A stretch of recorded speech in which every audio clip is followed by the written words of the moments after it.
Greetings. So today I wanted to talk about the 4 types of texts that you can get on any online dating platform, whether it's Tinder, Bumble, seeking arrangement, anything. And it also applies to texting with people that you met in real life.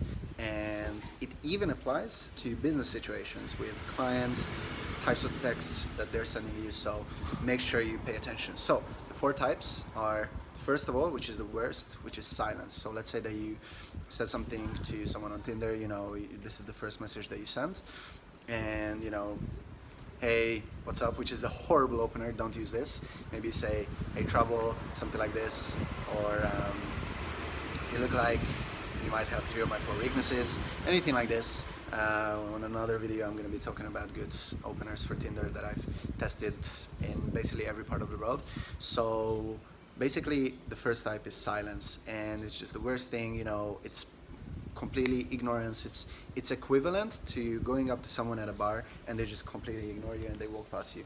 But the thing is, when it comes to texting, this a lot of times can be due to maybe they opened your message, and at the time maybe they got distracted or something like this, and then clicked away and then did something else and had a lasagna, and they just got distracted and then they forgot about it because they no longer have this notification. So this is obviously the kind of most ideal, the best reason for a silence from, let's say, a girl that you want to meet, because it's an honest mistake and something like this. So you can just follow up after this. This is the only way you can do, either follow up or don't follow up. These are your only 2 options. There are other dating coaches out there who recommend you, never follow up, nothing like this. And the truth is, when it comes to, in a lot of situations, it makes a lot of sense to follow up, especially if it's a girl that you really like and you already have some connection built up. It's just, maybe she just forgot to text you. And yeah, so don't fall for this trap. But at the same time, if you're in an environment like this here in Bali, let's say in the background, the fucking cat, it just fell off the floor. So apologies, I got distracted, but I'm back here. So basically, if you're in an environment like this here in Bali, which is basically a village, everyone knows everybody, sending texts that is kind of, burning it to the ground and just like saying something really polarizing and something that can be really interpreted in a negative way, it's probably not the best idea, because chances are you're gonna meet this person again, and also you're gonna potentially like some of her friends, and then when her friend will ask her, do you know this guy? And then she's gonna be like, yeah, he sent me this weird BDSM meme on Instagram. So that's obviously not gonna work in your favor, right? So just be mindful of this. If you're in a big city, this applies less, and then you can be a little bit more direct in terms of burning it to the ground and things of that nature. But just be mindful of where you are, and the ideal situation is that you never burn it to the ground. Actually, that's not necessarily true in the sense that if you really like somebody and it's even worth it for you to maybe burn it to the ground and never have a chance with her again. There are situations where that makes sense, but obviously you have to know what is your expected value here, So be mindful of this. This is silence. The second possible outcome is a possible text that you're going to receive is a negative reply. So for example, in a business sense, this is, you start messaging somebody on LinkedIn, hey, what's up, how's it going? And then they check out your profile, you see that you're help guys to find a girlfriend, get their dating life sorted and things like this. And then he just instantly messages you, hey, I'm really not interested, you're a weirdo, something like this, So that's a clear indicator that, of disinterest.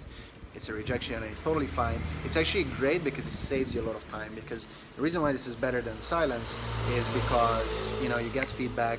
You don't have to follow up again if you don't want to. You can kind of ask for feedback if you want, but it's, at the end of the day, it's just really good for saving your time. You're not going to be spending much time responding or spending time on engaging this person, because at the end of the day, they're not interested in you, unfortunately. So it's just how it is, and it happens. You have to be comfortable with it, and you just have to get over this emotion and look at it in a positive manner. And then another type of negative response can be a shit test. This is when, let's say, you portray yourself as this really confident guy, and the girl is just kind of testing if you're actually this positive and confident and kind of cocky guy. And she's testing you with, oh, do you say that to all the girls? Like something like this. It's called a shit test. And basically, it's just testing your frame.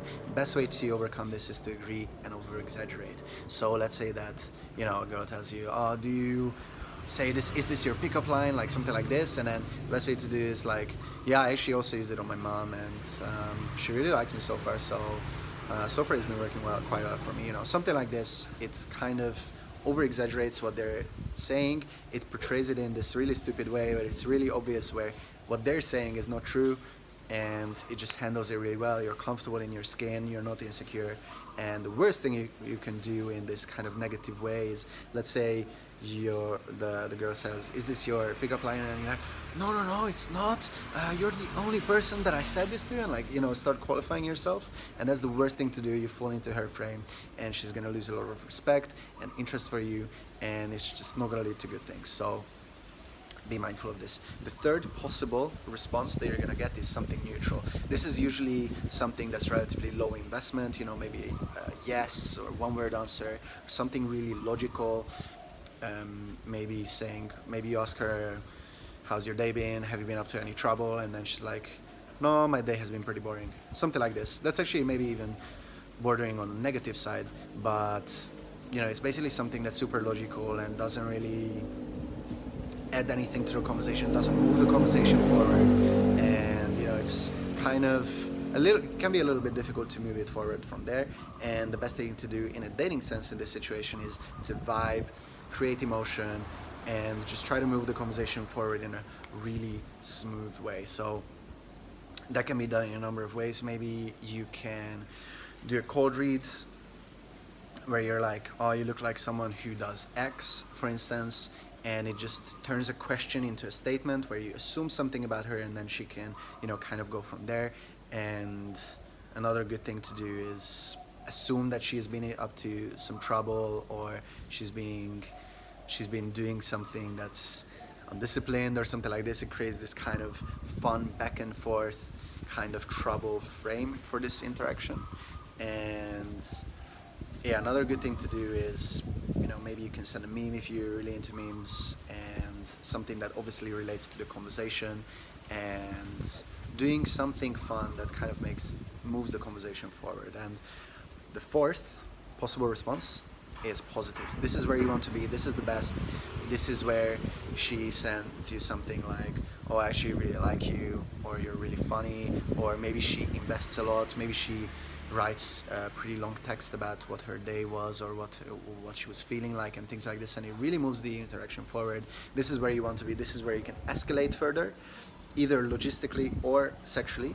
So if you're having this kind of positive back and forth interaction, you can move it just one step further. Obviously, if you tell a girl you might have 3 or 4 weaknesses, and then she's like, oh, that's actually really funny, obviously don't be like, oh, I want to fuck your brains out, or something like this. It's super uncalibrated. Don't do this.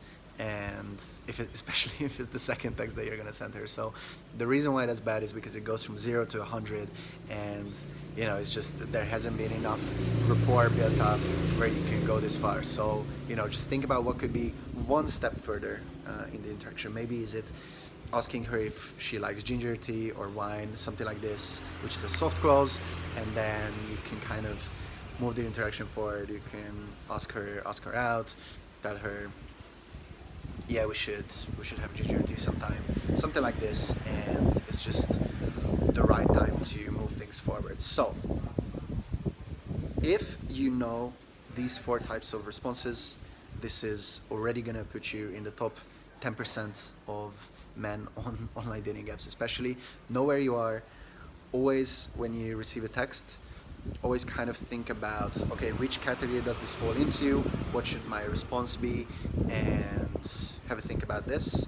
Make sure you watch the video again so you pick up on the little things that I was mentioning, and let me know how it goes. And thanks a lot for watching. I'll talk to you soon.